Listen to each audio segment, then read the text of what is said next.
咧跟住就會聽一首叫做《Baba Yaga》嘅作品喎。This next piece called Baba Yaga is one of the most famous witches in Ukrainian stories.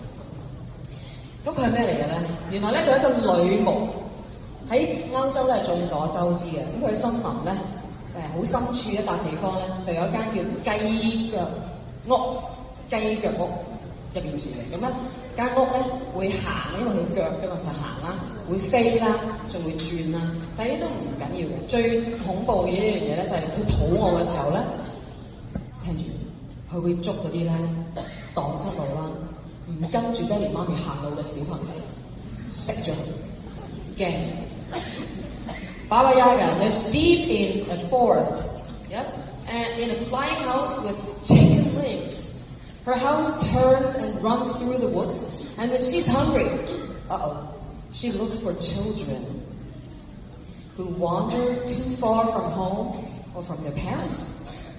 So when you hear the orchestra playing fast and wild, that's Baba Yaga chasing through the forest, her broom sweeping the air, her laughter echoing in the dark.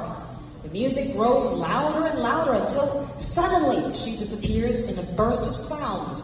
But then the clouds part and we see something shining in the distance. The Great Gate of Kiev. It's grand, golden, and filled with light. The music sounds like church bells and trumpets welcoming everyone home. It's a perfect ending to our adventure from darkness to light, from fear to joy. 當你聽到音樂變得又快又亂嘅時候咧，小朋友記住跟住媽咪，跟住爹哋，唔好亂咁走，知唔知道 ？OK？